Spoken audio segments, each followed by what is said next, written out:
Who do you look at around the league as you're studying and say, we're going to have to run through them? Celtics. No one in the West. Nah, I'm fine in the West. I'm fine in the West.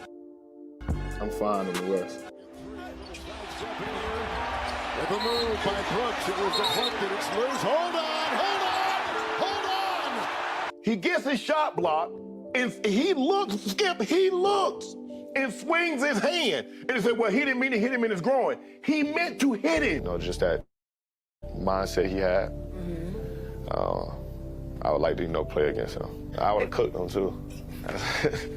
You would have cooked Michael Jordan? Man, nobody got more confidence than 12. There was a little bit of an incident here courtside at the Crypto.com arena. Dillon Brooks was having words with Shannon Sharpe, and you see Steven Adams comes over to protect his guy along with the supporting cast, and then Shannon Sharpe still talking, and T. Morant, John Morant's dad, comes over. You think it's appropriate for a fan to kind of go back and forth with you guys like that? A regular pedestrian like him, no. It's a parade inside my city, yeah. We're able to, create something like this and, keep building this dynasty and this program up. But I got Clay. I like that matchup better. I'll just show him what type of defense I got. Thompson jumper, got it. Man, they was talking about dynasty and all that. You can't talk dynasty when you haven't won before. It's a parade inside my city, yeah. Dillon Brooks gives Kyrie his jersey, and when it comes time for, what did Kyrie do, Jay? He said, nah, I'll pass. He didn't take Dillon Brooks' jersey. If you ever wondered why the Memphis Grizzlies is not ready to compete for a championship, look no further than this idiot right here. They're actually depending on this guy to help them win a championship. And he says his game is cool. Quite frankly, that just shows how little you know about basketball. Who are you though? It's Black Jesus. Who? Black Jesus. It's a parade inside my city, yeah. I don't care, he's old. I poke bears. I don't respect no one until they come and give me 40. That's his third turnover. Tillman off the dribble, gets it in, blocked by James. James tries again and gets that one to go. Back-to-back assists to Jaren Jackson. LeBron James from way downtown. Xavier Tillman Davis has a mismatch. LeBron slams the brakes. Hey, y'all still good in the West? Yeah. Hey, Dillon Brooks, y'all still got the little mini dynasty going on over there? You can't talk all that noise and then play bad. You calling people old, the old man just kicking your ass. LeBron's got it. Tillman on him. Lakers down 2. James off the window. It goes! What a basket by James! He wanted James. He gets him. James drives. James is fouled! Is there a party in that city? Hey, y'all party in Memphis? There's a party in my city. I can't tell. If you ever see me fighting in the forest with a grizzly bear, help the bear! Help the bear!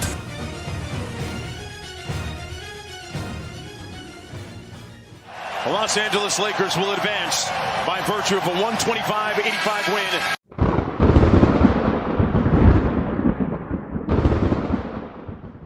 I don't respect no one until they come and give me 40. Wait, did my man say, I don't respect nobody until you give me 40? You better be careful what you say. It's like, bam, you asked for the 40, here's the 40. I'm fine in the West.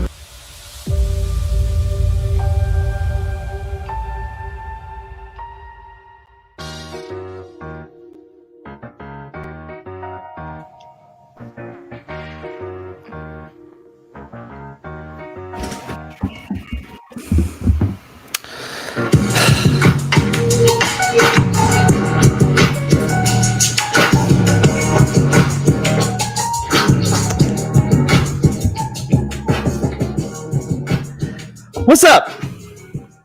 How's everybody doing on this fine Monday evening? Welcome to Carving It Up Live right here on Twitter, as well as the Grid YouTube channel and the Carving It Up Live YouTube channel. I'm Bryson Carver, as always, and I just got one thing to say. It's the parade inside my city, yeah!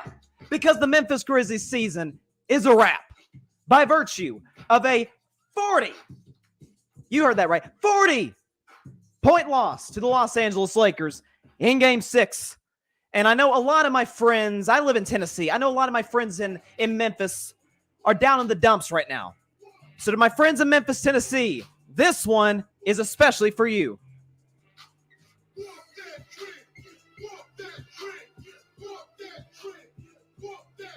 Hey! Hey!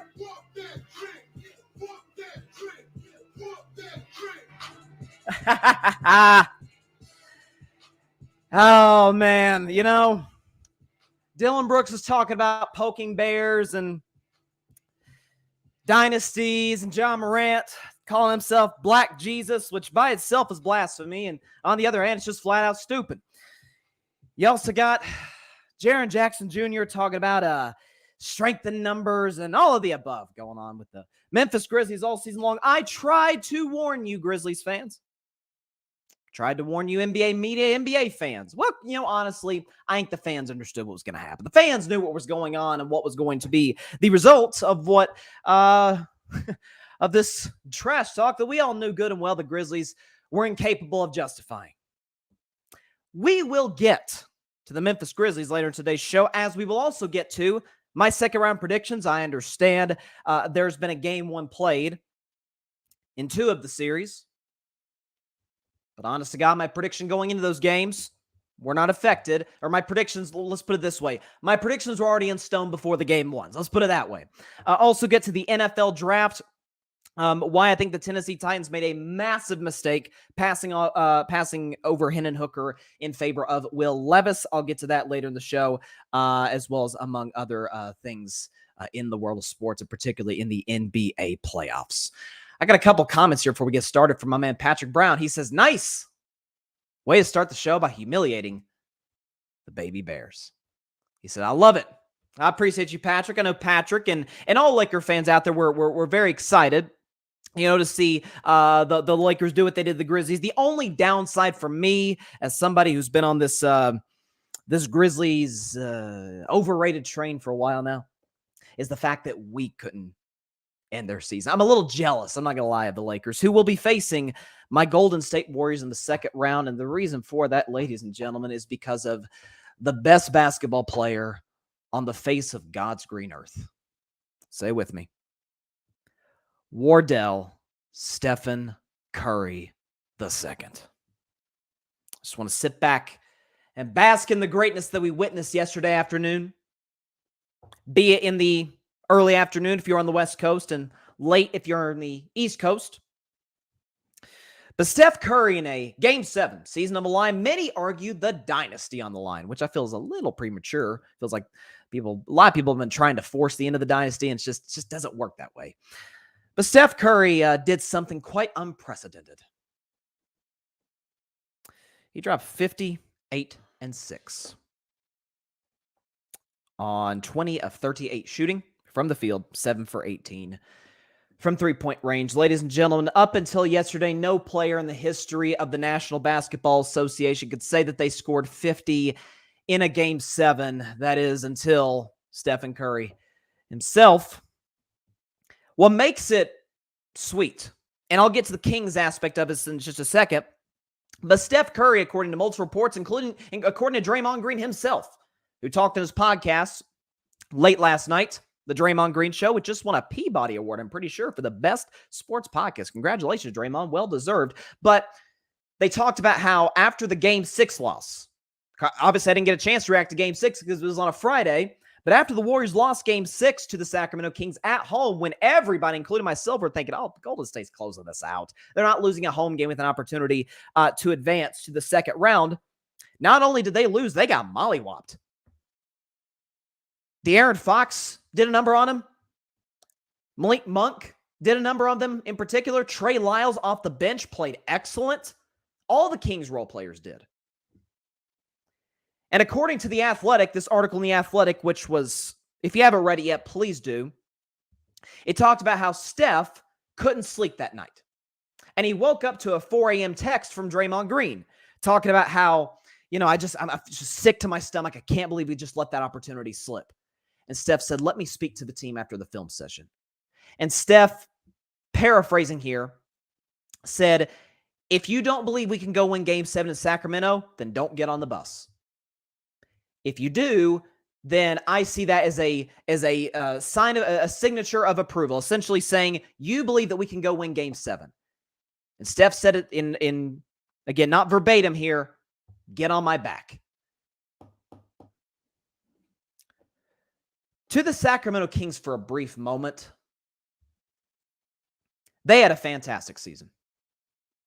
I greatly underestimated those guys coming into this postseason. As a matter of fact, those that have watched the show for any length of time over the last 4, 5, 6 weeks or so, I was praying my Golden State Warriors, given the situation they were in terms of the record, would get the 6th seed so that they could avoid the play-in tournament, but also avoid a potential matchup with the Phoenix Suns and instead get the Sacramento Kings. I am here to tell you today Sacramento would beat Phoenix in the best-of-7 series. They would. Mike Brown, as I said, from All-Star break on, no doubt Coach of the Year. And as a matter of fact, the media essentially sent that message by awarding him the first ever unanimous Coach of the Year in the history of the NBA. De'Aaron Fox won the very first ever Clutch Player of the Year award, and there's no player in the NBA this year that deserved it more than that young man. He was spectacular this season, and he was even better in the postseason, averaging around 30 points a game, hitting big shot after big shot. Every time that man had the ball in his hands in any of the 7 games, the fourth quarter, I tensed up, I got nervous. And as a Warriors fan, as a guy who's seen my team win 4 championships, not a whole lot of guys do that to me. And I don't want to speak for all of Dub Nation, but I'm sure a lot of you Warriors fans watching or listening could say the same. Malik Monk had an excellent series. I mentioned Trey Lyles in Game 6. The Davis, what was it? Terrence Davis, I think is his name. Last night had a big Game 7. Everybody stepped up, minus Domantas Sabonis, who got shut down by Draymond Green and Kevon Looney, but that's neither here nor there. Sacramento's coming. They've got a great home fan base, arguably the loudest arena in the NBA. I think Light the Beam is a little bit corny, but it's a fantastic fan base, a beautiful arena, by the way. They have as bright a future as there is in the NBA, and they have nothing to hang their heads over. Because there's nothing they could have done to stop the storm and the avalanche that came their way in the 7th and decisive game from Steph Curry. We're talking 30-foot threes. We're talking ankle-breaking threes, step backs, behind the back, catch and shoot, the whole bit. But we also saw a filthy, just disgusting layup package. The little reverse. He had a couple teardrops. I think it was his first buck of the game, where he's driving baseline and then just hangs and just lays that puppy in the air, and it's nothing but net. That thing doesn't even hit the rim. They didn't even draw iron. It was beautiful. Just little baby kiss into the net. It's beautiful. You saw that last layup that gave him 50? Weaving in and out of the defense. He probably got fouled 5 times the play. That's neither here nor there. But he's just weaving it out. I mean, that's a layup package that I think Kyrie Irving was watching like, bro, I don't know if I can do that. Listen, I got a bag. I don't know if I got that kind of bag. And y'all know what I think about Kyrie's handles. He was simply spectacular. As a matter of fact, here's a stat that I saw today that shows you how great Steph Curry was. We think about him in the terms of the greatest shooter ever. And I mean, that got decided to me with the shot behind me. I had that mural of Steph with the walk-off shot against OKC. I think that cemented him as the greatest shooter ever 7 years ago. So we already knew that. We don't give him enough credit for how good of a scorer he is. Mid-range, obviously, we know about the 3. Off the dribble, catch and shoot, getting to the basket, knocking down his free throws, which he missed some of his free throws yesterday, which is a bit concerning. But he's Steph Curry. He'll get back on track. But how about this stat, okay? Last night, Steph Curry became the first player in NBA history to record 20 or more points from 3 and 20 or more points in the paint in the same game. That's what he does. And that is why you're seeing a lot of folks talk about today referring to him as the best player in the world. Well, welcome to the ship, because I've been saying that since June of last year. I love Giannis. He's a much better defender than Steph Curry. He's more of a force in the paint than Steph Curry. He doesn't have a jump shot to speak of. He can't handle the ball like Steph. He can't pass like Steph. He doesn't make offense easier for his teammates like Steph. I love KD, but Steph won without him when he left. Joel Embiid, could you please get to a conference finals? Could you stay healthy, for crying out loud, in the postseason? Kawhi, stop it. He's never available. Jokic, stop. He's never been to a finals, for crying out loud. Luka Doncic just missed the playoffs. Any and every name, even LeBron James, who Golden State's about to face the second round, while still great, is not the LeBron James of old. I'm glad it seems like the media is finally now catching on to what I've been saying for 10 months. Steph Curry is, by a significant margin, the best basketball player on planet Earth. The first 50-point Game 7 in NBA history. And here's an even better stat. Because remember, the record belonged to Kevin Durant from 2 years ago. Remember that 48-point game against Milwaukee? It was just a masterpiece. Remember he hit that shot that we thought live won the game, but when we saw his foot was on the line, and Milwaukee ended up winning that Game 7 2 years ago? How about this? This makes the 50-point game even better. Steph is the last player to score, only the second player to score 45 or more in a Game 7 in a win in the last 60 years. 6 decades, Steph is only the second player to score 45 or more in a Game 7 in a winning effort. And that brings me to my next point. I'll get into the Warriors later on and throughout the weeks to come. I didn't think this was possible after this series was over, or at least coming into the series, rather. You guys know, after Steph won the finals last year, I said going in that finals, I said he's not top 10 for only one reason. He has all the resume of a top 10 player, right? The 3 championships, the 2 MVPs, 1 being unanimous. He's the greatest shooter ever. I mean, heck, he's even got an all-star MVP, which is a nice little cherry on top. But he didn't have that finals MVP. And that's kind of like the entry-level thing to get into the club of top 10 players all time. Steph didn't have it. He got it, and because his resume was so great, that was the one thing keeping away. And once he got it, boom, he bolted into the top 7 for me. I didn't think it was possible for him to move up until the NBA Finals, if he were to win this year's Finals. I was wrong. I'm hearing a lot of discussion. I heard Colin Cowherd say it today. I heard Stephen A. Smith alluded to it yesterday on NBA Countdown and on his podcast, that Steph has passed Magic, or should be in the discussion to pass Magic, as the greatest point guard ever. I'm probably the biggest Steph Curry fan on planet Earth. I do not think he's passed Magic Johnson quite yet. But he has passed Tim Duncan. Steph is now the 6th greatest player in the history of the game. In a game in which Klay Thompson, aside from a few shots in the third, gave you almost nothing offensively. In which Draymond Green was decent, but not Draymond Green. Not like nowhere near the Game 5 performance he had against Sacramento, although he was good defensively. In a game in which Andrew Wiggins can't buy a free throw. Jordan Poole is Jordan Poole again. More on him later. Doesn't get a whole lot of production from guys like DiVincenzo. Now he got all kinds of help from Kevon Looney. How about 11 points and 20-plus rebounds? Kevon was amazing.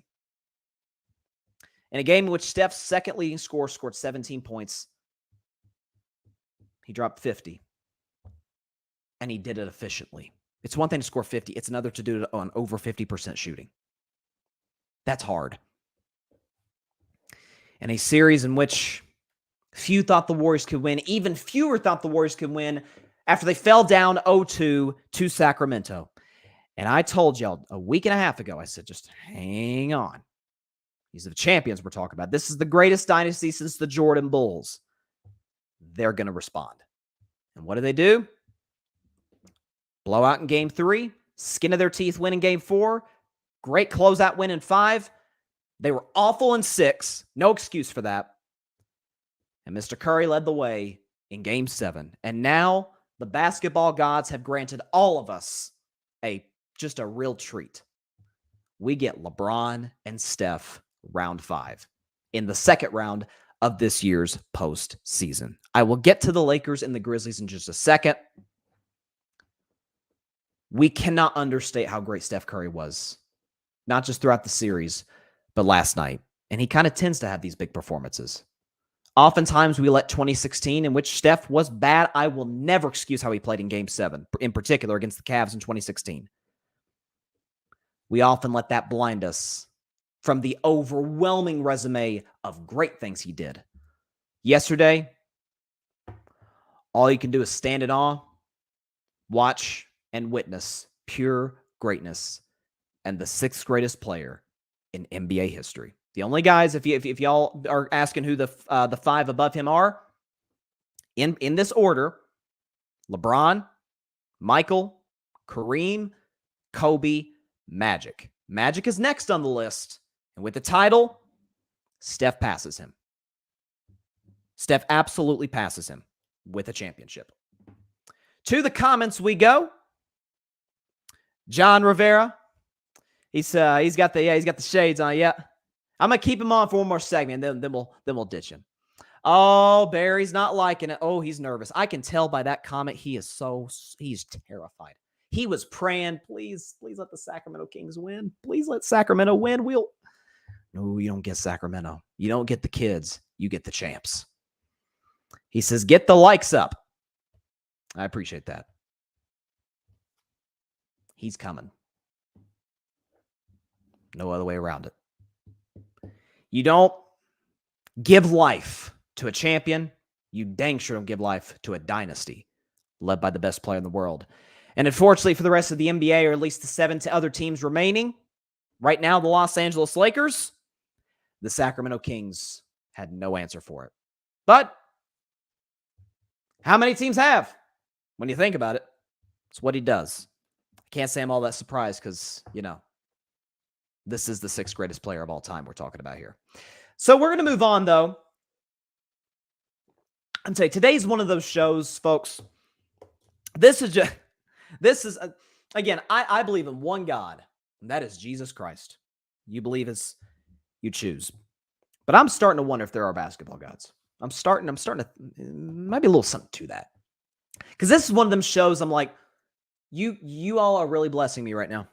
You gave me a Steph Curry 50-point game in a Game 7 to lead my show off with, and you give me the Memphis Grizzlies losing a closeout game by 40 after Dillon Brooks said, I don't respect you unless you give me 40. Just kindness. Pure kindness from the basketball gods. So let's move to Game 6 between Memphis and the LA Lakers.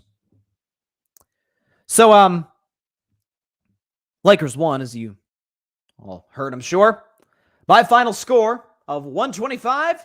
And they move on to the second round to take on my Warriors. Again, my second round predictions at the end of today's show. Where do I start on this?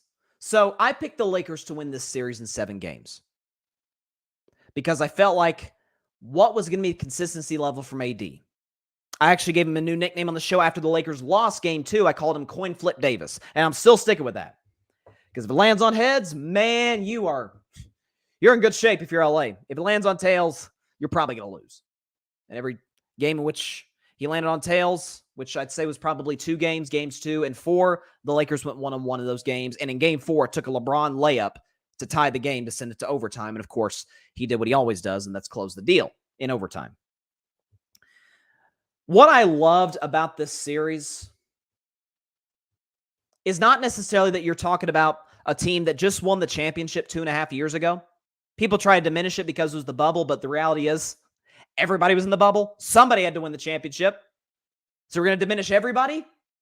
I rest my case. But a team that won the championship 2.5 years ago, taking on a team that is, in the last 8 years, advanced past the first round once. But he asked them, according to Dillon Brooks, they're a dynasty. I don't know what the basis of that claim is, but hey, you ask him. Is the fact that Dillon Brooks, in his own words, tried to poke the bear. Desmond Bane, after Game 5, guaranteed a Game 7. He didn't just say, I feel confident we're going to win. Like, give the cliche answer. No, he said, we're coming back for Game 7. Some big words to talk about the king, the brow, the supporting cast led by Austin Reeves, Rui Hachimura, and in Game 6, D'Angelo Russell, who was amazing. Some big words. What I loved, and I said this last week when Dillon Brooks was trying to quote-unquote poke the bear,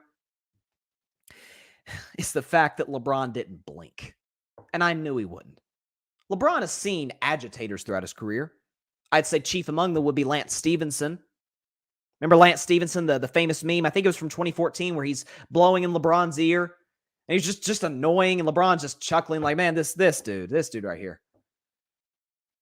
LeBron James has stared some of the greatest players of all time in the eye. The late, great Kobe Bryant, Tim Duncan, Steph Curry, Kevin Durant. He's seen some of the greatest teams of all time. The Spurs, the Warriors, the Thunder. You think Dillon Brooks and the Memphis Grizz, you think Ja Morant, it's a parade in Summer City, yeah. You think he was going to be intimidated by that? You think he was going to be provoked by that to just go berserk and score 30, 40 points? No. He's not going to let those dudes get him out of his game, out of his rhythm. He's just going to go about his business. He's in year 20. He's been here and he's done that a time or two. As a matter of fact, I think I saw the stat right. He alone has played more playoff games than the Memphis Grizzlies have as a franchise. Wasn't anybody over there was going to get in his head. And it was a very balanced series from LeBron. You get your 25, you get your 7-8 assists, getting teammates involved. Now, he had a bad Game 5, but I think this isn't to abstain blame from LeBron because he played bad in Game 5, but I think a lot of that had to do with the fact that he just came off of 20 points and 20 rebounds in Game 4, including the tying layup and the dagger and one with 30 seconds left. And Anthony Davis, as I predicted coming into the series, while I was worried about his inconsistency, was going to dominate Memphis. Why? Memphis has no size. Steven Adams gone. Brandon Clark gone. Now, they had Xavier Tillman, but come on, that's not going to be enough against the likes of Anthony Davis. And when Tillman's out of the game, then what are you going to do? You're going to put Desmond Bane or Jaren Jackson on him? No. No match for Anthony Davis, who played every bit like a top 10 player in the NBA. Do I think he is? No, because he doesn't give us that on a consistent basis. And Golden State, with their size, with Kevon Looney, is going to be a whole different challenge. We'll get to that later on the show. But this, in no other words, was a team, and this is the ironic part about it, a team that talked a lot of mess, a lot of nonsense to try and get in their opposition's head. And the reality is, they actually got in their own heads.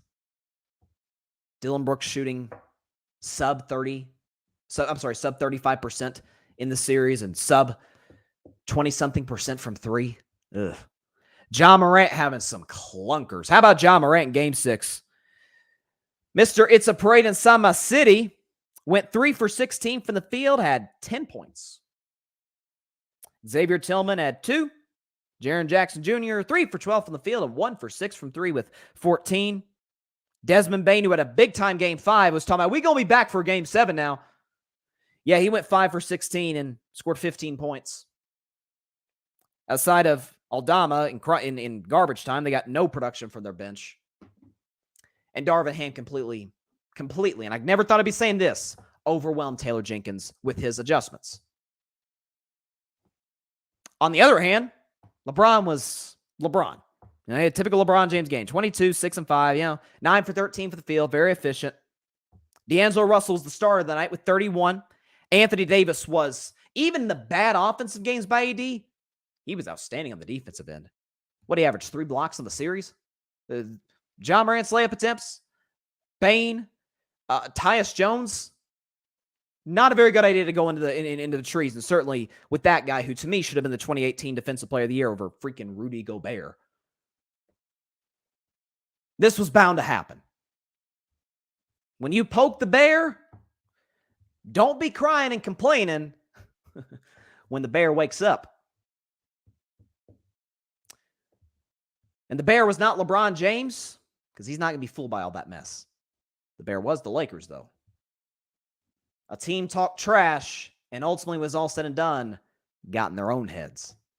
Because they got to back up what they're saying, and they're not good enough to back up what they're saying.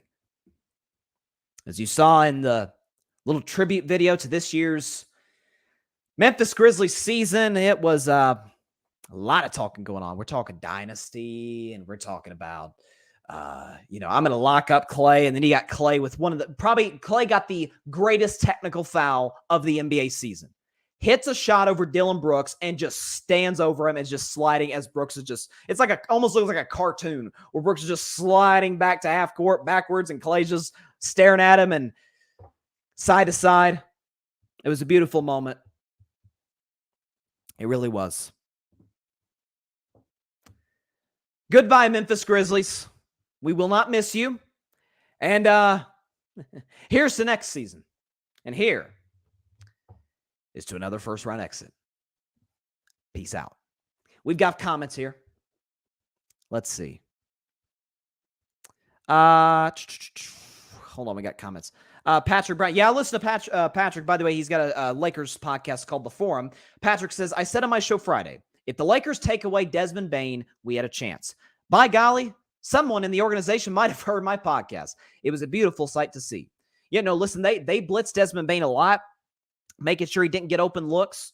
Great comment here by Patrick. As the biblical reference goes, you reap what you sow. And I'll give you another biblical reference, Patrick, and audience.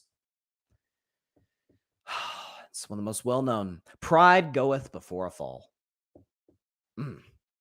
Boy, was it a fall. Barry, you notice I didn't even send shots at the Grizzlies on my show. They weren't worth my time. It was always going to end this way. The Lakers didn't even talk back to them. They knew, too. Certainly seemed that way. Patrick, what parade we talking about? That's a good question. The circus came and went like day and night. They need to undergo serious retooling. Sorry, I could barely see through these shades. And rid the shenanigans. Coach Taylor Jenkins needs to check this team in the offseason. And he says, LeBron walking off the court before the buzzer sounded was the mic drop. To see my guys trolling Memphis with whoop that trick, to see them fold with no response was icing on the cake. I loved that. I loved how LeBron, before the buzzer even sat, he said, man, I'm out of here. I got to get some post-game trade. I got better things to worry about. I got a team that's won half of the last 8 championships to worry about. I ain't going to worry about shaking the hands of these clowns. I ain't messing with them. And his social media posts were just fantastic. Help the bear. The bear does not reside in Memphis. The bear in this instance is a whole pack of bears. Is that what a group of bears called? A pack of bears? I don't know. Somebody who's a expert on that kind of stuff maybe needs to check me in the comments. I don't know. Bottom line is those are the Los Angeles Lakers.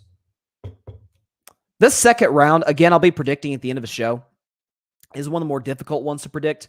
It's one of the more fascinating, although we did get some breaking news almost immediately before the show started today that not all that surprising that Joel Embiid is going to be out for tonight's game 1 against the Boston Celtics. I guess I can take my shades off, right?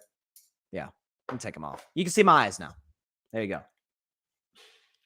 But no, Joel Embiid's out for game 1 against the Boston Celtics. Again, when I did my playoff weaknesses coming into the postseason, and I got to Philadelphia, I said it's 3 people in 3 different instances.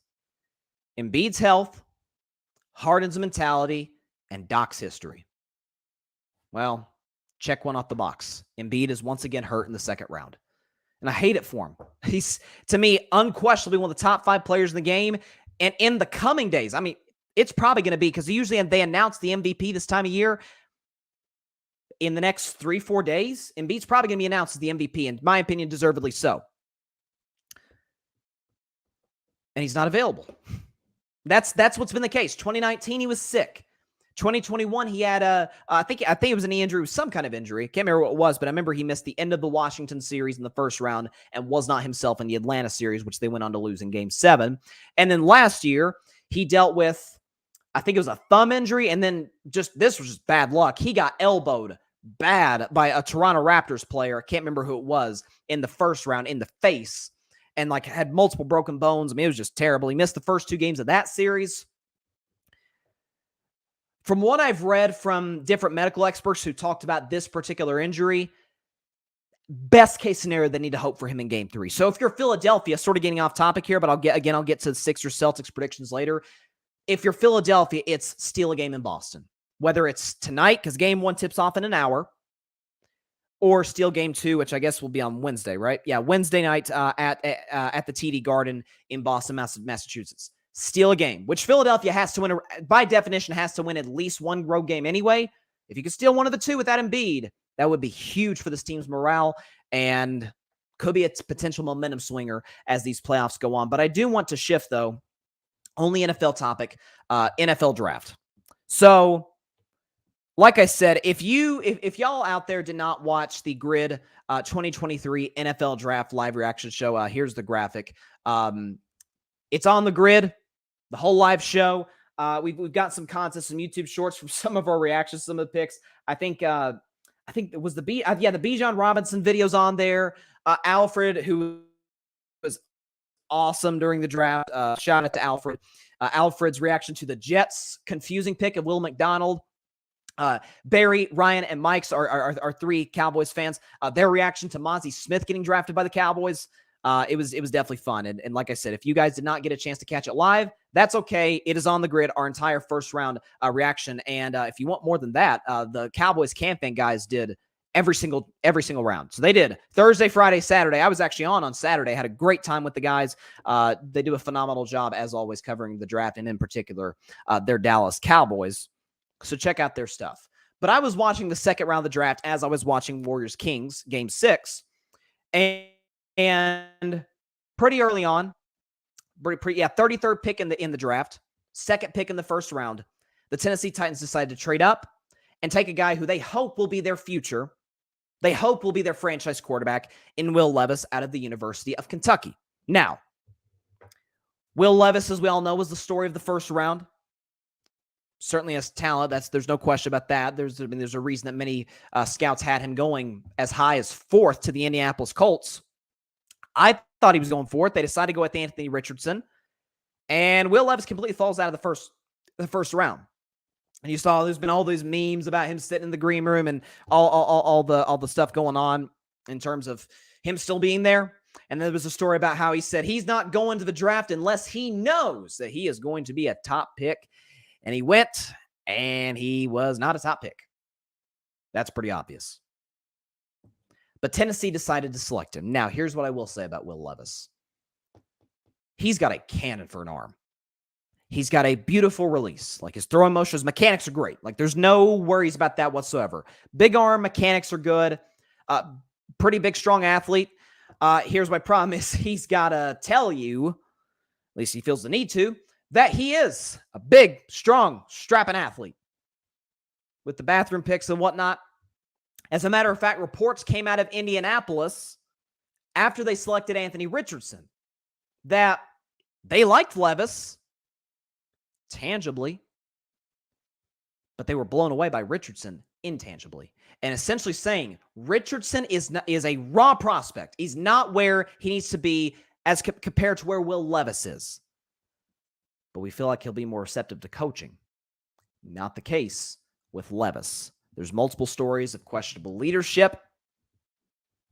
There's questions about I have a big question about this, his pocket awareness, which I thought was horrendous at Kentucky. Look, I get he had a bad offensive line, and I will give him the benefit of the doubt in that regard. But man, it's like every time he got those happy feet in the pocket, didn't look so great. And intangibly, I question his leadership abilities. And again, I've got my top 10 quarterbacks. I'm sure you have yours. But if you look at these guys, which one are we like, I don't love their leadership intangibles? I can think of only one, and that's Aaron Rodgers. And even Aaron Rodgers in recent days, I've given him a lot of credit. He seemed optimistic. He seems excited to play for the Jets. Talking about, man, I can't wait to meet my new teammates and introduce myself. And I'm going to be working with the receivers in the offseason. I'm like, great. Like, this is the best news I've heard from Aaron Rodgers in some time. But even the other guys, Mahomes, tremendous leader. Burrow, same thing. Lawrence, Allen, Hurts is a fantastic leader. Lamar Jackson, Dak Prescott, Herbert, Carr. That does play factor. Why do you think before the injury, Kyler Murray really struggled? at the end of last season and at the end of 2 seasons ago, and then all of last season until the injury. DeAndre Hopkins did come back after the suspension. Still didn't look all that great. If the locker room doesn't buy into you, you have questions. Major ones.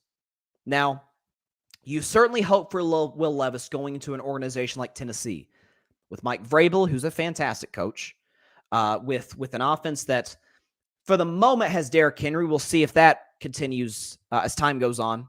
But they're in kind of a rebuilding stage. They're trying to rebuild the offensive line. They took Skronsky, the offensive lineman from Northwestern. I think it's a solid pick, especially after my man Darnell Wright went to the Chicago Bears. But they're in a rebuild mode. Tannehill's going to be the guy next year. And you saw Mike Vrabel the call with Will Levis talking about, hey, we're going to just worry about developing you and just enjoy this season. Essentially saying, we're going to give you a year to develop behind Tannehill. And that, to me, was the message by Tennessee of, we can fix the tangible stuff if he's receptive to coaching. It's the other stuff that worries them. Evidently not enough to select him. But I'm here on the record, May 1st, 2023. The Titans made a colossal mistake when you consider Hendon Hooker was still on the board. For the Detroit Lions, who selected him, I think it was the 68th overall pick, if I'm not mistaken, in the 3rd round. I was already in on the Detroit Lions as Super Bowl contenders this year, and by the way, I don't think Hooker's going to play. He's going to back up Goff. Detroit just got a franchise changer. Poised, great in the pocket, quick decision maker, really good arm, deadly accurate, and a fantastic leader and worker. Why do you think Hendon Hooker, all the reports coming out of the combine and etc., a guy who couldn't work out because he's still recovering from an ACL tear, although he's back to dropping back, which is great. He's recovering beautifully from the injury, which is awesome. Why do you think his stock just kept going up, up, up? Accuracy matters. Pocket awareness. By the way, you know what? Hendon Hooker definitely. I'm not worried about the ACL injury long term. You know he has the edge over on Will Levis? Mobility. Again, can we show my top 10 quarterbacks in the NFL? Here we go. Which one of these guys? Name the guy that is just a statue in the pocket, like cannot move. Aaron Rodgers, again, not a guy you necessarily worried about running. The same thing can be said about Derek Carr. But they're mobile. They're good in the pocket. Mahomes can run. Burrow can run. Lawrence can run. Allen definitely can run. I think he runs too much. Same with Jalen Hurts and Lamar Jackson. Dak runs occasionally. Herbert can run. It brings a whole new dimension to the game in today's NFL, in today's era where the quarterback is more important than it's ever been. Mobility matters, and Hooker has the clear advantage over Levis in that regard. He has the edge in accuracy, in decision-making. I heard a lot of people talking about Tennessee's offense, Josh Heupel's offense. It's like a one-read offense. Not necessarily. If you watch the film, you got to make quick split-second decisions if you're going to the guy with the ball. And with an organization, Detroit, that's got a run game because they drafted my man Jahmyr Gibbs, who I think is going to be so good in the NFL. I love that kid out of Alabama. Has Alvin Kamara written all over him. An offensive line, which is top tier. An offensive coordinator, Ben Johnson, who's done a spectacular job. You've got a plethora of wide receivers. The defense, which was the weakness for the Detroit last year, they have more than addressed it in the offseason, particularly in the secondary, by adding Cam Sutton, Emmanuel Mosley, 2 Tennessee guys, by the way, and C.J. Gardner-Johnson, who was huge for the Philadelphia Eagles defense last year. They have addressed every single need to their roster. Now, Goff is going to be the guy this year. But in 2024, it's Hooker time. That sounds terrible coming out of my mouth. It's Hendon Hooker time. Yeah, pause. But the bottom line to this, Tennessee screwed up. And I feel like if you see the guys in that draft room, you see the little uneasiness in Mike Vrabel and everybody else, I think they know they screwed up. It's Hendon Hooker and time in Detroit. And Tennessee, you had a guy. You had your franchise quarterback less than 200 miles away. And you passed. It's been a lot of non-first-round quarterbacks who have crushed in the NFL. Hendon Hooker will be the next. I think there's going to be 2 quarterbacks in this draft they're going to ace it. One, it's kind of going to be in between, and we'll see. And then two, that'll be busts. Levis is going to be a bust. And as much as I genuinely like the kid, I think Richardson's going to be a bust. Bryce, I think, is going to be the in-between because I worry so much about his size. His playmaking ability is incredible. He's got everything. If he were just 3-4 inches taller and 20, 30 pounds, heavier. But man, small quarterbacks are really struggling to stay healthy these days or be productive. Russell Wilson, Kyler Murray, Baker Mayfield. Like they're struggling right now. And man, I wish the best for Bryce, but today's NFL, I'm a little bit concerned. And the two guys I think are going to ace it are CJ Stroud and Hendon Hooker.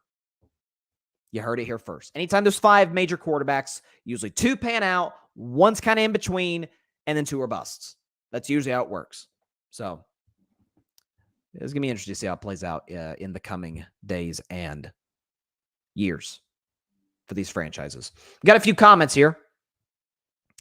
Patrick, we'll have to save Barry's meltdown to use for next year's draft. That was epic. That'll go down as the greatest moments, one of the greatest moments in our live NFL draft reaction show. Yeah, listen, dog, he was livid. He was, and I don't blame him. You need to take a wide receiver. Heck, there's a lot of amazing tight ends on the board. And you take an interior lineman? Does it fill a need? Yeah, it does. Yeah, it does. But the defense was fine last year. Against a great Niners offense, they held them to 19. The offense, lost the game because the offense put up 12. A lot of that fell on Dak Prescott. A lot of it fell, if you watch the film, after a while, Dak's like, screw it. CeeDee Lamb's the only guy I can trust. Noah Brown can't catch the ball. Gallup can't separate. I'm having to force the ball to him. T.Y. Hilton's old. Like, can we address it a little bit? Could CeeDee Lamb not have to be the only guy in this offense I can trust consistently? But that's Dallas. That's what they do. And Patrick says, Will Levis's turf toe injury raised concerns. His lack of maturity put a dent in the stock. This pick will either be a home run or come back to bite Tennessee in the rear. Hendon Hooker will haunt them. Agreed. Got a comment here. Eric Van Linton. Whoa. Carr over Danny Dimes? Absolutely Carr over Danny Dimes. And look, I'm very hesitant to say Daniel Jones had a great year last year. He threw 15 touchdowns. I mean, I didn't know 15 touchdowns could get you $40 million a year, but I rest my case. But yeah, I've always been a Derek Carr guy. When you consider what he dealt with in Oakland/Vegas, I mean, it's like a list this long of stuff, crap he had to deal with in that organization. And now he goes to New Orleans where I'm like, I don't know if this is really going to work in terms of championship contention. One thing you can't say about the Saints is that they're not a well-run franchise. They've got the quarterback. He's got his stability. They feel like they're a team that could get to the playoffs this year, especially in the weak NFC. My man Philip Chenault in the comments. What's up, Philip? He says, hey, man, the Cowboys got Deuce Vaughn. I like him a lot from Kansas State, and we got Luke Schoonmaker from Michigan. I like our draft, honestly. Well, Deuce Vaughn, I think, is a solid pick. Obviously, we all saw it, which was so cool. His dad, who's a scout in the organization, and the call, it was so awesome. Even Jerry Jones got teary-eyed. It was such a cool moment. But I think he's going to be a nice fit. It's kind of like a change of pace. Again, Dallas's running backs are a little on the small side, which concerns me just a little bit, which is, I think, partly why Jerry Jones is considering bringing Zeke back. But I think if Mike McCarthy's able to use Deuce in the right way, he could be a real game changer. In terms of Shoemaker, does he fit Dallas better? Maybe. Man, you had some really good tight ends on the board. Kincaid was taken by the Bills. That was the backbreaker. But Michael Mayer was a match made in football heaven. They kept comparing him. During ESPN, they kept comparing Michael Mayer from Notre Dame to Jason Witten. Shoemaker might be fine. Certainly in the blocking game, that's where he'll be a great asset to Dallas. But I don't know if, what's he, the 5th, 6th best tight end? And it's a tight end loaded draft. I understand that. But what's he, 5th, 6th best tight end in the draft? I'm not all that high on Dallas's draft. I don't know. They got a heck of a lot better. Although I do like the linebacker they took out of Texas. I think that was a good pick. Patrick, our run defense ranked 22nd. It was a reach, but filled a need. I believe in Coach DQ and Will McClay. Will McClay, as well as anybody, can spot talent and DQ, as in Dan Quinn, is as good at getting the best out of said talent as anybody in the league. I would still love to know what Dan Quinn is making in Dallas. I know he's got to be making more than most NFL head coaches. Otherwise, there's no way he's still in Dallas. Jerry's giving him a good check. But my thing is, Patrick, does it fill a need? Yes. And I was talking about this on Saturday with the Cam fan guys. And I think they kind of understood what I was saying. They like the pick. A lot of Cowboys fans like the pick. I think he's going to be a solid player. I really, really do. He helps address a weakness in Dallas. But at the end of the season, stopping the run really wasn't a problem for the Cowboys. Against a Niners team, outside of Philly and Baltimore, I don't know if any team in the NFL runs the ball as well as San Francisco does. Kyle Shanahan it's like Mike Shanahan. It's the West Coast offense, which is predicated around running the football. Held them to 19. If you'd have told a Cowboys fan, hey, you're going to hold San Francisco to sub 20, you'd be like, NFC Championship, here we come. But Dak didn't play well. Now, a lot of that was on Dak, and I'm a Dak fan, but I put a lot of blame on him. He did not play well in that San Francisco playoff game. But can we be honest? Some of that was because of the fact that the Dallas Cowboys receiving unit ranked dead last in separation. Dead last. Noah Brown at one point was 108th among wide receivers in the NFL in separation. Michael Gallup at one point was 103rd. Like, if dudes aren't getting open, who you got to throw to? Now, Brandon Cooks is there. He's going to help when he's on the field. Knock on wood for Brandon Cooks. Hope he's healthy, and he's a burner. But does he fit Dallas all that well? CD is a perfect fit, but it can't just be CD or bust. I mean, even Cooper Kupp at Odell, and they had Tyler Higbee, the tight end, a guy, good security blanket. Listen, this league is predicated on quarterback playing offense, and this league, particularly in the last 3 to 4 years, is all about doing anything whatsoever to make your quarterback's job as easy as it can be. And the reality is, you're playing quarterback in the NFL. There's nothing easy about it. It's the hardest position to play in American team sports. But do whatever you can to take a little bit of the burden off of them. And Dallas has literally done the exact opposite. The exact opposite. They're building their organization like it's 1992 football. Literally. Yeah, you got a running back. That's cool. Kansas City drafted running back in the 7th round. Got all the production they needed out of him. All about putting talent around a quarterback, and Dallas just appears incapable of doing such a thing. But next segment, and again, last segment. Well, hold on before we get to our last segment. Got a comment here. Let's see what we got. Philip, I wasn't surprised. It's what Jerry Jones does every year. Yeah, this is what they do. Mike during the draft show. And Mike has come around too on Mozzie Smith a little bit. But Mike was talking about, he was saying there's always 4 or 5 players that are on the board. He's like, please, Dallas, take one of these guys. And there's like 4 or 5 players that you're like, please, Jerry, don't do this. And he said every year they almost always take one of the guys. He's like, you got to be kidding me. Now, I was brutal on Dallas for the Tyler Smith pick last year. He was really good. Like, he's going to be in this league for a very long time. And the Micah pick, that was obvious. I was a Micah Parsons fan before he was a Cowboy. Seriously, check this show. I was a huge Micah guy. That was an obvious home run. The fact that he fell to Dallas was like, whoa, what are these teams thinking? Patrick, I still believe Bryce Young's size will further hurt down the road. Unless Carolina builds a wall, one can only hope they do that in the coming years. CJ Stroud, to me, will be the better quarterback. I agree. And the one thing CJ Stroud has, he's almost, what CJ Stroud is in terms of his greatest strength? He's a little bit of a lesser version in terms of accuracy as Joe Burrow. Now you could say, well, it's easy to be accurate when you got, Marvin Harrison Jr., Jackson Smith, and Jigba. I understand that, but yes, the wide receiver is a dependent position. You can do whatever you can to get wide open, but if the quarterback's not putting the ball where it needs to be, it's not going to be successful. But I agree. CJ Stroud, I believe. And Houston, I thought, had a great draft. Great draft. Not just the Will Anderson, but other picks they made down the road. DeMeco Ryans is already making his imprint on Houston felt, which is awesome. And as bad as I hate to say it as a former Cowboys fan, Philadelphia, they aced the draft, folks. They aced the draft. Holy cow. How do you get the best 2 players in Georgia's defense in the first round? No. How do you get the best 3 players? on Georgia's defense in the draft by getting Kelee Ringo, who Guido and I both love. I mean, speaking as a Tennessee fan, we played Georgia when we were number 1 in the country. Number 1.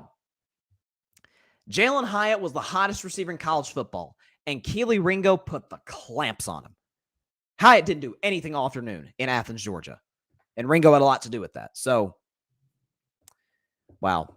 The team that lost the Super Bowl by a walk-off field goal got significantly better and probably, in my estimation, won the draft. I also think, by the way, too, I think Seattle had a really good draft. I mean, you take Devin Witherspoon, who's the best or second best corner. I'm more of a Christian Gonzalez guy. I think the Patriots got to steal with him. But you get the best or second best corner in the draft. And then 15 picks later, you get Jackson Smith-Njigba, who's the best or second best receiver in the draft. Like, Seattle, man, how about that receiving trio, though, in Seattle? Metcalf, Lockett, Smith-Njigba. That's going to be a problem for defenses. Listen, Geno Smith's got a lot of weapons. Patrick, the NFL is aiming to announce the 2023 schedule in a couple weeks. I saw that. And I wish they'd come out with a date because, as I said in the Cam Fan show, I want everybody to, and it was breaking news for the Cam Fan, but if y'all didn't see it, that's okay. I'll go ahead and announce it now. I wasn't planning to do this, but since Patrick talked about the schedule, it feels appropriate to do this. After months of considering,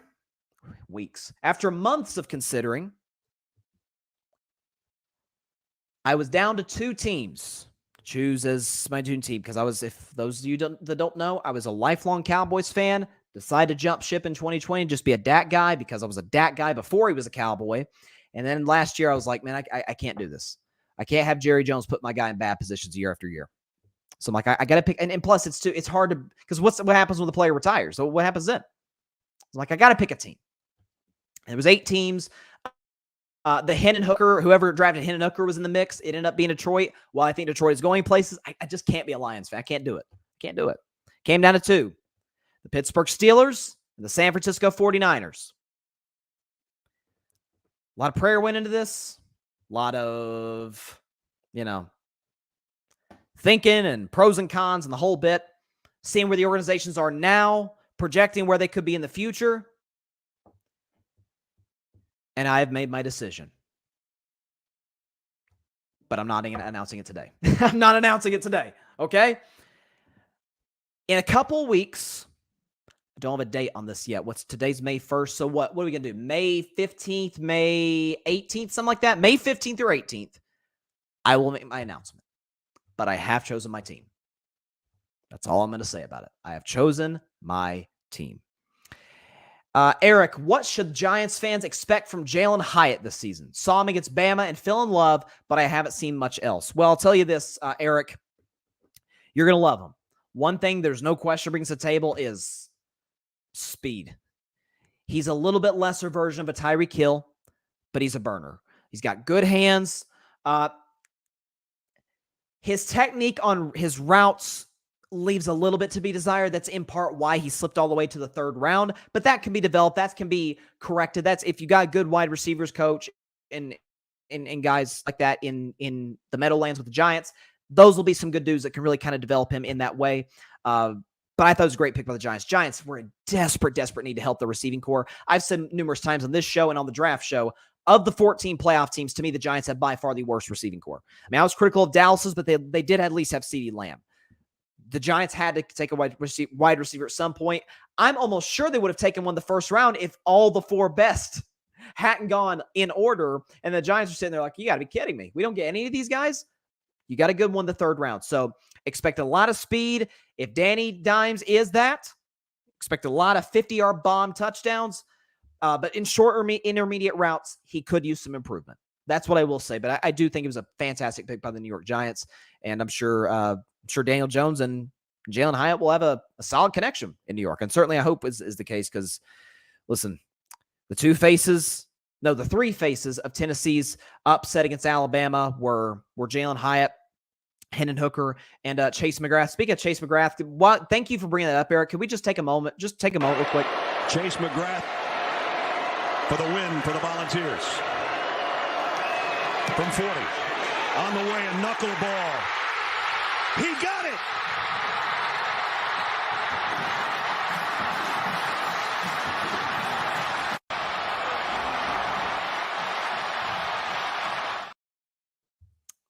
Thanks, Eric, for bringing that up because I just wanted to soak it in again.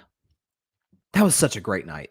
That was, other than my Warriors winning the finals last year, after 3 years of people declaring the dynasty dead, that was my second greatest sports memory of my life. I was not, unfortunately, not in Neyland Stadium, although I can only imagine what it was like in that place.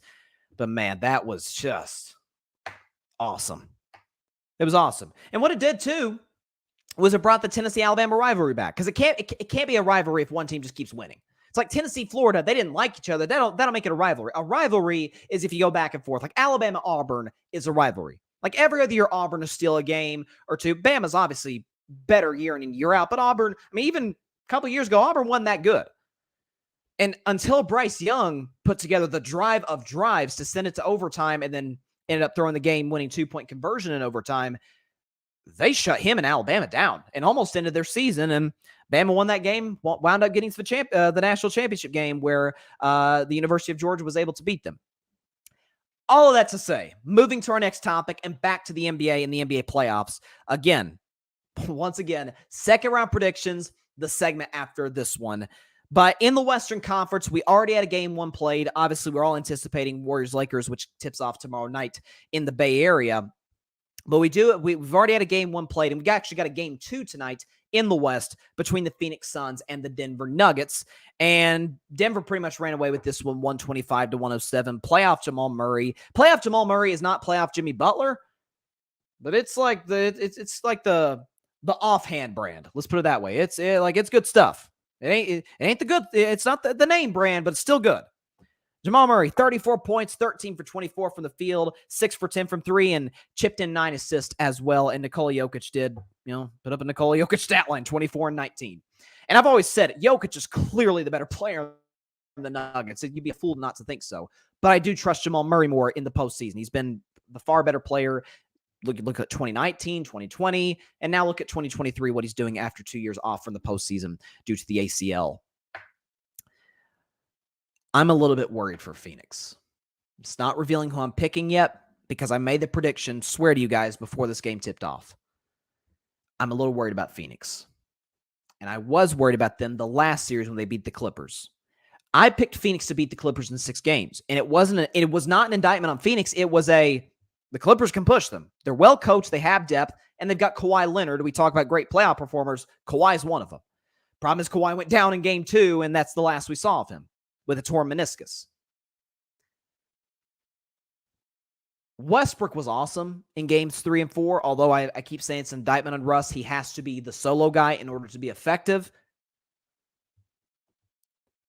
Clippers could have easily won games 3 or 4. Certainly game 3. They had every opportunity in the world to win game 3, and they just couldn't cash in. Devin Booker had a 40-piece. But even in game 5, folks, Westbrook was awful. Awful. 3 for 18 for the field. And yet, when he hit a layup late in the fourth quarter, the puppy was tied with 2 minutes left. Despite Devin Booker playing amazing and Kevin Durant dropping 30+. And CP3 playing relatively well. What I worry about with this Phoenix team that Denver can expose, depth. I didn't worry. If you guys remember when the KD trade was made, obviously I love it's Kevin Durant. Are you kidding me? It's Kevin Durant, okay? I love Mikal Bridges and Cam Johnson, and they're not KD put together. We know that in advance. But I said I wasn't worried about the depth of the Phoenix Suns coming in. I said they still have good enough role players. Cameron Payne, Torrey Craig, Damian Lillard. They've got guys, Bismack Biyombo. They've got dudes who can come off the bench and give them good minutes. And we all know rotations get really shortened once the postseason comes and as it goes along. It's really 7, 8 guys that are playing the majority of the game. Right now, it's 5 guys that are giving them major minutes and giving them any production at all in those major minutes, and that's the starting lineup. KD, Book, CP3, Torrey Craig, and DeAndre Ayton, who was just bullied. Just bullied by Nikola Jokic in game 1. This is what I worry about with Phoenix moving forward. Because if you look at the Nuggets, and listen, we all know, Shaq calls role players the others.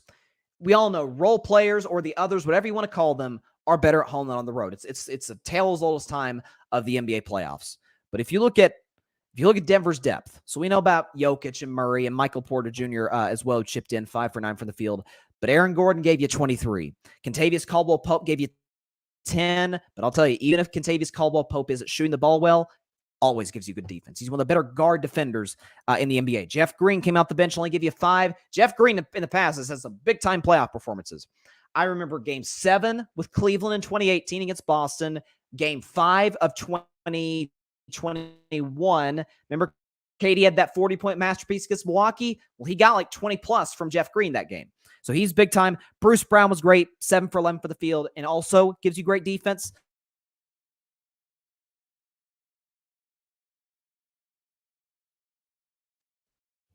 We got the connection? Okay. Connection went out for just a second. It's very windy where I'm at. I know I think it's a hurricane, not here in Tennessee, obviously, but I know, we've been impacted by wind. So connection went out there for just a second. So apologize for that. But what I was saying is Denver can really expose Phoenix's lack of depth. The Clippers could. Here's the problem. The Clippers didn't have Nikola Jokic and Jamal Murray. And something else, too, that we always just kind of look over. Playing in Denver is really hard. It's a loud crowd, yes, but there's plenty of those. Because Sacramento's got a loud crowd. Golden State does. Boston does. Boston, Golden State, and Sacramento do not have that kind of a mile-high altitude. And that goes for all sports, particularly football and basketball in the state of Colorado.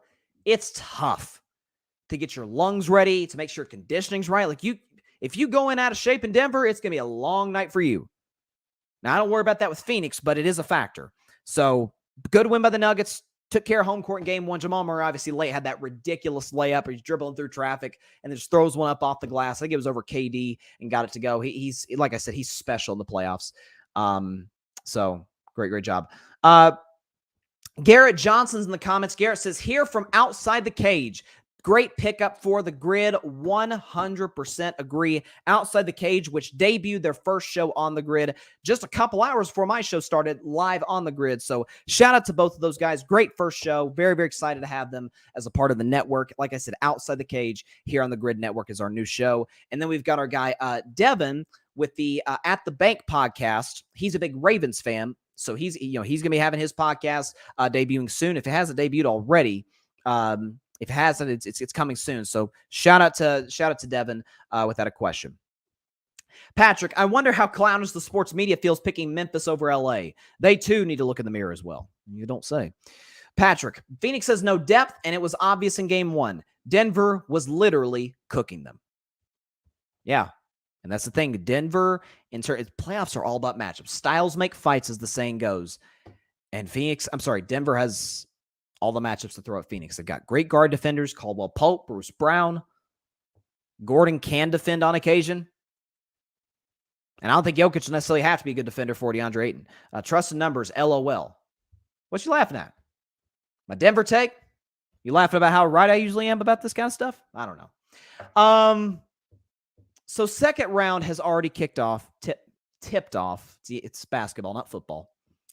And we've actually got we got one game, one tonight, Sixers Celtics. Again, no Joel Embiid. And we've got Suns Nuggets game 2 tonight. Again, Denver, as I just talked about, leads that series 1-0. And then game 1 tomorrow between the Lakers and the Warriors, the most highly anticipated series. I don't think there's a question in the second round. It's a shame. I'm looking at the schedule for Lakers Warriors. So tomorrow night tips off at 10 Eastern. Thursday, 9 Eastern. I think that's very intentional on ESPN's part to make sure that, some people are able to see this. It's much easier to see a 9 p.m. game than a 10 p.m. game here on the East Coast. There's a primetime game, 8:30 on Saturday. Then I think it's back to 10 p.m. on Monday. So it's a shame that these games are so late, but this is going to be as highly rated series, especially like the Saturday night game in LA. I'm telling you, the star's going to be out. I'm sure Denzel's going to be there. You saw the great Jack Nicholson, by the way, was there for Game 6. I love when they showed all the celebrities in ESPN. It's got like the graphic of their names. Like, they had Dr. Dre there and they had everybody. And then it just shows Jack Nicholson just as Jack. Like everybody knows he's a staple at Lakers home games and has been for literally decades. So shout out to Jack Nicholson. Love to see his face at the Crypto.com arena for one of the two games, 3 or 4 between the Warriors and the Lakers. So the games tip off or I already have tipped off. So let me start real quick in the Eastern Conference as we get our intense background music going. All right. We'll start in the Eastern Conference with a series that has already begun. Is the 8th seed, yes, the 8th seed, the Miami Heat, taking on the 5 seed New York Knicks. Two lower seeded teams that beat their higher seeded teams. Both did so quickly in a gentleman's sweep in 5 games. Now, both teams are dealing with major injury. Obviously, Julius Randle missed game 1 last night against the Heat. You'll see if he can come back maybe by game 2, which is tomorrow night, which would be huge for the Knicks. And then for the Miami Heat, man, they're kind of running on fumes right now. Tyler Hero broke his hand in game 1 against Milwaukee. In game 3, just a terrible, unfortunate injury to Victor Oladipo with the leg injury that's going to keep him out for the rest of the season. You know, pray for him, knock on wood for him that he'll be back for next season healthy and ready to go. And then Jimmy Butler, late in the 4th quarter, about 5 minutes left, turned his ankle and was limping the rest of the way. So playoff Jimmy, will he be limited by that ankle injury going forward? Here's what I looked at coming into this series. This is going to be the closest resemblance to football in an NBA 7-game series. Miami is built on defense. Knicks with Tom Thibodeau, same thing. This is going to be a series with great old school point guard play.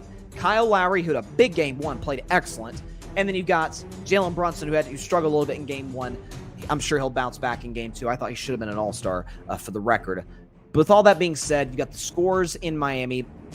The shooters, rather. You got Gabe Vincent. You've got Max Strus. Plenty of guys who can knock down open shots created by Jimmy Butler or by Kyle Lowry. Bam Adebayo is going to be key, especially if Julius Randle's back in this series. We know Mitchell Robinson was big time for the Knicks in that Game 5 win over Cleveland. Miami's going to need Bam to step up there. And the same thing. Who is going to stop Jimmy Butler for the New York Knicks? There's plenty of guys that they could throw at him. I don't know if Jimmy's going to be limited by defense as much as he is his ankle. I do not expect Jimmy Butler to be as good in this series as he was in the Milwaukee series. Maybe I'm underestimating him, but that's what I think is going to happen. With all that said, I trust Eric Spoelstra, arguably the best coach in the NBA, getting the most out of the talent that he's got despite the injuries. And I'm going to go with the 8 seed Miami Heat to beat the 5 seed, or that's his 4 seed. They were the 5 seed New York Knicks and advance to the Eastern Conference Finals for the 3rd time in the last 4 seasons. Special, absolutely special what the Knicks have done this season. The second series in the Eastern Conference was tips off in about 15 minutes. For the record, for those that are seeing this after it has already aired. The one that we thought we would all get. The Philadelphia 76ers and the Boston Celtics. We know for decades these two teams have had plenty of history in the postseason. And in Embiid's career in Philadelphia, he has actually faced Boston twice, and his record is 1-8 against the Boston Celtics. Got swept in the second round in 2018. Got gentlemen swept in the second round in 2018, and got real swept in the bubble in the first round in 2020. Unfortunately for Embiid, he will not see the court for game 1, or in my estimation, again, it's going to depend a lot on how this game goes for Philly. I do not believe he'll be available for game 2. This is an injury that he's going to have to, it's going to be all about pain tolerance. Can he push himself through this? And how much do you get from him for Philadelphia? And again, we know James Harden's history in the playoffs. That goes without saying. But it is early series, no pressure on Philly early on.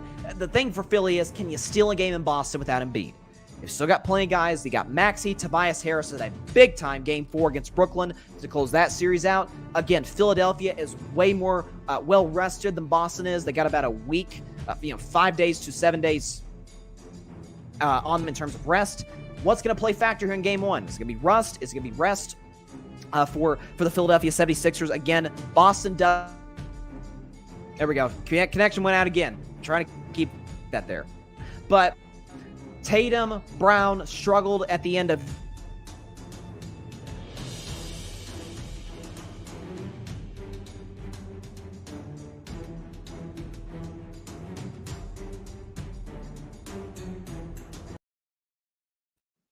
There we go.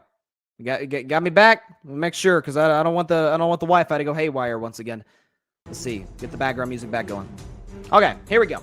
Anyways, sorry about the interruptions, folks. Sorry about the Wi-Fi. Point is, Boston had no business having to go play Game 6 in Atlanta, a game in which not a whole lot of people watched because the NFL draft, that was a dangerous game for them. They could have easily lost had they not hit some big shots down the stretch. To their credit, I thought they were going to sweep Atlanta. The fact that Atlanta took them 6 is a credit to Trae Young and how well he played in that series, but also is a little bit of indictment on Boston. I do worry about Joe Mazzulla. I think this is the first series in which he is going to be truly tested. With all that said, I'm going to take the Boston Celtics to win this series in 6 games over the 76ers. Again, Embiid scares me in terms of health. Harden terrifies me the later the series goes, as does Doc Rivers. As inexperienced as Joe Mazzulla is, I do not think he's near the coach Ime Udoka is. I don't think he'll necessarily have to be in this series. Boston beats Philadelphia for the 3rd time in the Joel Embiid era in 6 games and once again advances, similar to Miami, for the 3rd time in 4 years to the Eastern Conference Finals. Actually, to meet Miami, who they faced last year in the Eastern Conference Finals and in 2020 in the bubble in the Eastern Conference Finals. Miami won in 2020 in 6. Boston won in 2022 in 7. So that's the Eastern Conference Finals we get. I think it's going to be very, very interesting and very exciting. To the Western Conference, again, starting with a series that has already begun, a game 1 that I've already talked about, the Phoenix Suns and the Denver Nuggets. Again, Denver currently leads that series a 1-0, but I did make this prediction before that series began. So you got Phoenix coming off of a gentleman's sweep against the Clippers, although that was the closest gentleman's sweep that I've ever seen. Just about every game literally came down to the wire, except for game 2, which Phoenix won fairly comfortably. You look at, again, the Denver Nuggets. They've looked, I'd say, more impressive than any Western Conference team thus far. Now, an argument can be made, Bryson, that's partly because they played the worst team in the playoffs. Point well taken. I understand that. Minnesota was not going to exactly be a threat to knock off the 1-seed Nuggets, but you do have Nikola Jokic, who, while I wasn't brutal on Jokic, I was brutal on the media for giving him back-to-back MVPs, which I thought was outrageous. Well, Steph should have won in 2021. I thought Giannis should have won last year. That's neither here nor there, and Embiid should win this year. Point is, he's still a fantastic player. He's a double-double lock every night. The question is, where's the second double going to come from? Assists, rebounds, or he could get all of them. He could get the triple-double from Jokic. And I anticipate in this series he's going to give DeAndre Ayton the business because I do not trust DeAndre Ayton to guard some of the best bigs in this league. And then you have Jamal Murray, who, as I mentioned earlier in the last segment, is one of the better and more underrated playoff performers that we do have in the NBA. For Phoenix, they have Kevin Durant. And as he told us 4 years ago, we know who he is. Like, he's Kevin Durant. We know who he is. He's going to give you 30 every night. It's guaranteed. Just put him in. Go ahead and put 30-0 Phoenix Suns for tonight. Because you're getting 30 from KD. Question is, will he add on to that? And what support will he get from his teammates? Like Devin Booker, who, like KD, is a threat to go for 30, in some cases 40, any given night. He was magnificent. Arguably the best first-round player, although I think Steph Curry would have something to say about that in the playoffs against the Los Angeles Clippers. But again, kind of like I worry about James Harden with Philadelphia, I really, really am concerned about Chris Paul. Not just the fact that he has struggled in some of these late playoff series, it's the fact that he is getting up there in age and has all season long really not looked like the same guy. The last time we really saw Chris Paul and we were like, oh, that's CP3. Like, that's a guy who's making the case that he's one of the 5 greatest point guards of all time, was probably early in the Dallas series in the second round last year. Ever since, he hasn't looked the same. Ever since he turned, 37, 38 years old, he hasn't looked like the same player, which is a concern for Philadelphia. The coaching matchup is going to be fascinating. I didn't think Monty Williams had his best series against LA, against the Clippers. Some of that you can credit to Ty Lue, as you should. Michael Malone, I've always thought was one of the better coaches of the league. I think he gets, way too much criticism. Again, we can credit Jokic last year for getting Denver to the playoffs, and we should. Let's give a little bit of credit to Michael Malone. He's good with his rotations. He's good at making adjustments. I mean, in 2020, his team was down 3-1 twice, and they won both series. That's the only time that's ever happened in NBA history. Let's give the coach some credit for that. Okay, Michael Malone is a very good head coach. So the head coach matchups can be fascinating. I think this is going to be the most lopsided 6-game series in NBA history. I really genuinely think that. I'm taking the Nuggets to win in 6 games over the Phoenix Suns. I don't trust Phoenix's depth. I think Denver has, in terms of matchups, can expose some of Phoenix's flaws.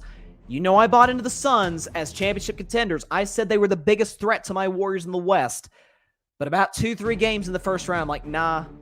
The Lakers are the Warriors' biggest threat in the West, and Denver looks better than Phoenix. And I said this before Game 1 was played, so Game 1 just further reinforced what I was already thinking. Nuggets win in 6 games and advance to the Western Conference Finals for the second time in the last 4 years. And that leaves the main event, the headliner.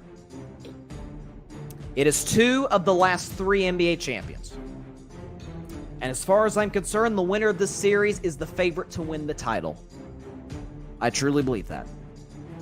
It is the 7 seed, Los Angeles Lakers, against the 6 seed, my defending NBA champion, Golden State Warriors. Just going to show you what I've been saying all NBA season long. When everybody's talking about the Warriors struggling and whatnot, I said the regular season in today's NBA is literally irrelevant. It doesn't matter. We learned that in 2016 when LeBron, with the Cavs, came back from 3-1 down on my 73-9 Warriors. I still have not recovered from said finals. Point being, this is what we all been hoping for. It's round 5 between the greatest player ever, LeBron James, and the 6th greatest player ever, Steph Curry. It's round 5 between the greatest player ever and the greatest dynasty since Jordan's Bulls. This is what we've all been hoping for. Not to mention, the Warriors still have yet to leave California in the playoffs. So this is great for them. Travel won't be a huge factor in this series. Here's what I will tell you right off the bat. The Lakers are going to win Game 1 in Golden State. I truly believe that. Steph, I think, might be a little bit tired. Listen, he may be still great. He may be the best player in the world, but he is 35. I think Steph will still be good in Game 1, but he won't be anywhere near his supernatural self in Game 7 against the Sacramento Kings. He's not scoring 50. If he does, the Lakers are in some serious trouble. The Lakers are rested. They took care of business, didn't play with their food against the Memphis Grizzlies. They have 2 days extra of rest on the Warriors. I think they will steal Game 1 in Golden State. And the reality is the Lakers present some matchup problems for the Warriors. Length and size. The Kings really don't have that at all. The Lakers do. On the other hand, though, Golden State's a significantly better defensive team than LA. And they have, this isn't even a debate, significantly more guys that they can throw at Anthony Davis. My guess is they'll probably start Kevon Looney on him and then rotate Draymond Green on him. My thing is, anytime AD is on the floor, either Looney or Draymond has to be there as well. And we know one thing about Anthony Davis. I nicknamed him Coin Flip Davis after Game 2 against the Memphis Grizzlies in the previous round. Listen, I don't believe in the saying tails never fails. Anytime I choose tails, it almost always fails, so I'm just going to roll with what works for me. If the coin lands on heads, Lakers, you're in good shape. If it's tails, I'd be a little nervous. LeBron was not poked, the LeBron wasn't poked by those, Cubs. They aren't even Bears. They're Cubs in Memphis. We should call them the Memphis Cubs from here on out, by the way. He is going to be poked by Golden State. Not because Golden State's going to be talking a lot of smack. Outside of Draymond, they're not known for that. Like, Steph is not going into the series talking, I'm going to do this and clay it. That's not really what they do. Even Draymond, while he talks trash, he doesn't do this entering a series. Overwhelmingly, especially as he's gotten older and more mature. That's not his brand. To me, what is the big sort of separating factor between the two? In terms of coaching, it's not even a contest. It's not. This is the most lopsided coaching matchup in the entire playoffs. Steve Kerr, who to me is one of the 5 greatest coaches in NBA history. When you look at, Steve Kerr, folks, has never lost a Western Conference playoff series as a coach. He's now 19-0. 19-0 in the Western Conference as a coach. Darvin Ham, on the other hand, we worry about adjustments. We worry about some of the things he puts into place in terms of the guys he puts on the floor, guys he doesn't put on the floor, why Lonnie Walker doesn't get more minutes is unknown to me. This is going to be a back and forth. I think I have a hard time seeing until the end of the series, honestly, either team winning back-to-back games. That's how evenly matched. That's how many matchup problems both teams cause for one another. At the end of the day, I don't care what anybody says, LeBron is still the best player of the Lakers. know what you're getting from him on a night-to-night basis. And while AD's ceiling is higher, how often does he reach it? LeBron, especially against this team, in which he's lost 3 out of 4 finals to, he's going to be ready to go. We are going to see a different LeBron James in this round in terms of scoring, I believe, as opposed to the last round where he really didn't have to score 30. It's just get others involved and move on from there. In this series, it's one thing playing the Memphis Grizzlies, who are mentally fragile. It's another thing to play the champs and playing in that arena at the Chase Center, which is a little bit more hostile than Memphis at the FedEx Center. FedEx Forum, whatever it's called. This, to me, comes down to coaching, which is overwhelmingly in Golden State's favor, and to the best players. Who's better in this series? Because the rosters are fairly evenly matched. Is it Steph Curry or is it LeBron James? In years past, it didn't come down to that because the Warriors were better than LeBron's Cavs. Significantly better in 2017 and in 2018. This case, not necessarily. As great as LeBron is and as marvelous as I think he's going to be in this series, regardless of who the Warriors throw at him, Wiggins, Draymond, whoever, Steph gonna get cooking in this series. Who are you gonna throw at Steph Curry? Who? Schroeder? Reeves? If you throw Russell at him, he's really gonna go off. Hachimura? Who are you throwing at Steph Curry? He can get whatever shot he wants, whenever he wants it. This will go to the wire. This will, like this previous series the Golden State Warriors just completed, this will go the distance to a Game 7. And something I never thought the Warriors would have in their favor in the playoffs will be in their favor. Home court advantage. Yes, the Lakers, I believe, are going to win Game 1 tomorrow. And the Warriors will even it up in Game 2. I think they'll split in LA. Wherever you think Lakers or Warriors win Game 3, and then the other team wins Game 4. Dubs win Game 5. Lakers win Game 6. Dubs close them out in 7 and advance to the Western Conference Finals for the 7th time in the last 9 years. I do not trust Anthony Davis, certainly against the likes of Kevon Looney. You see what Kevon Looney just did to Domantas Sabonis? Listen, I know AD is obviously better than Domantas Sabonis, but listen, you got the best defense player in the league, Draymond Green. You got one of the better centers in the NBA in Kevon Looney, who is relentless on the glass. Little bit of a different challenge as opposed to Xavier Tillman. I don't think, Kevon Looney, just reminder to you Lakers fans, 3 of the last 5 games grabbed 20-plus rebounds. 3 of the last 5 games got 20-plus rebounds. I don't think that's been done since Dwight Howard. He's relentless. Dubs in 7. You heard it here first. Let's see. Patrick, as someone who's dealt with knee pain, it's very difficult to play through. I ran track in high school, and it's very excruciating depending on the weather. Yes, weather is a huge factor. Thankfully, basketball is played indoors. But yeah, playing through, listen, it's no joke. It is no joke. Philip, I got Lakers in 7. It's going to be a great series. I think the Lakers are better on defense. I agree. That's a totally fair assessment.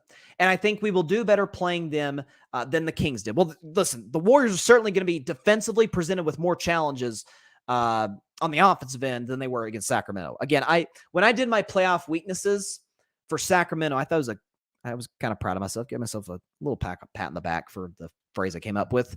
The Kings. This is their weakness. The Kings of offense, the peasants of defense. And if you look at what Sacramento, let me pull this up. How many points did Golden State score in the 7 games against Sacramento? Okay, so they scored 1 through 7.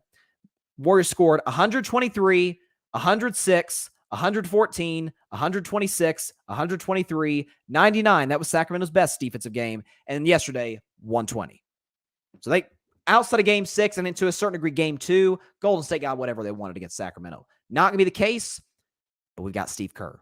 And he, better than any coach in the NBA today, is better than anybody at making halftime adjustments. Philip, I'm putting Vanderbilt on Curry and see what he does in the first 2 games. Okay. Listen, Vanderbilt's one of their better perimeter defenders. That's certainly a better option than Schroeder or Reeves. My guess, let's see. I'm just curious about the matchups because, like I said, the matchups in this series are so good. So we know what the Warriors' starting lineup is: Curry, Thompson, Green, Wiggins, Looney. And then the Lakers, you've got Russell, Reeves, LeBron, AD, and Vanderbilt as well. So let's say you're right, Philip. They put Vanderbilt on Steph. They put Reeves on Clay.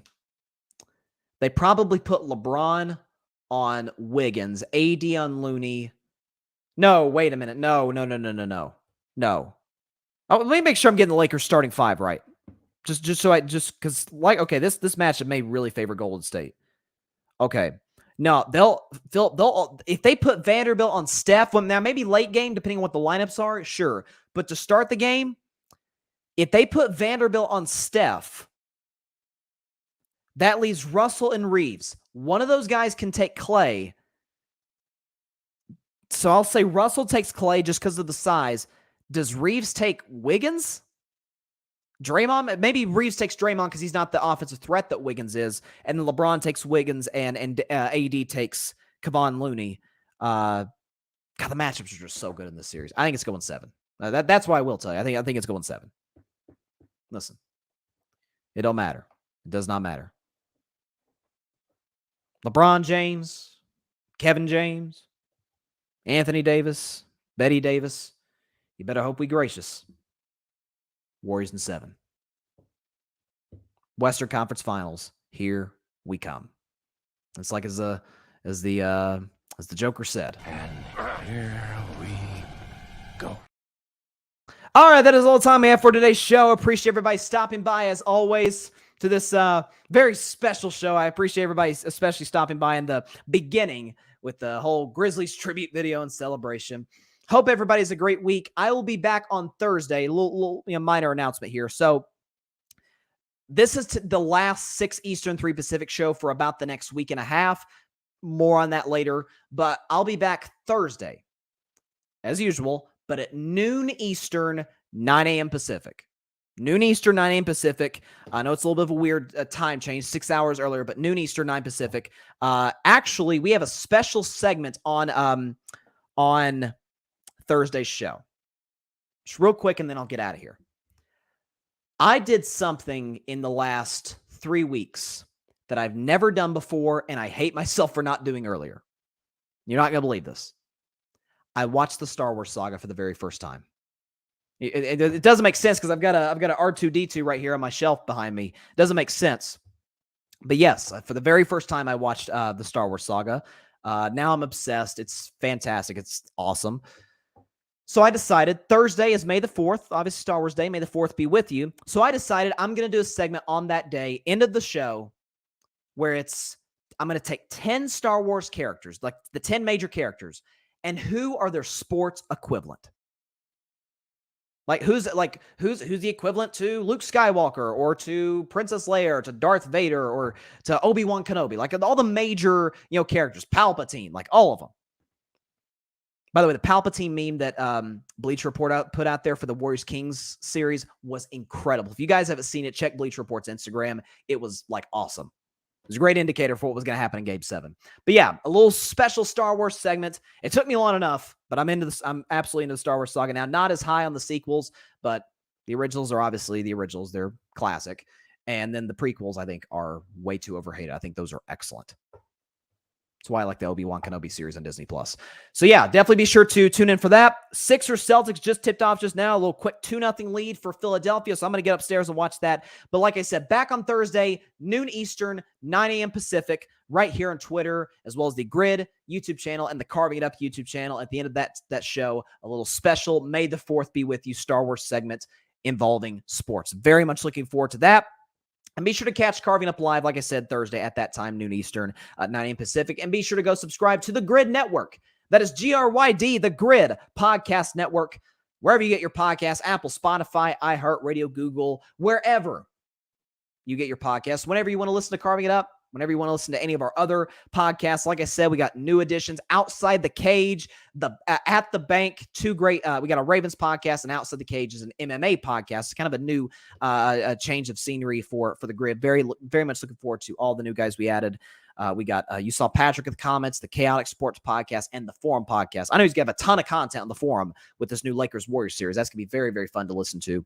The All Even podcast, Barry Grant Jr., Ryan Flowers, Clutch Sports Talk, did a great show yesterday morning and did a fantastic job during the draft. Everybody who was a part of a draft did a great job.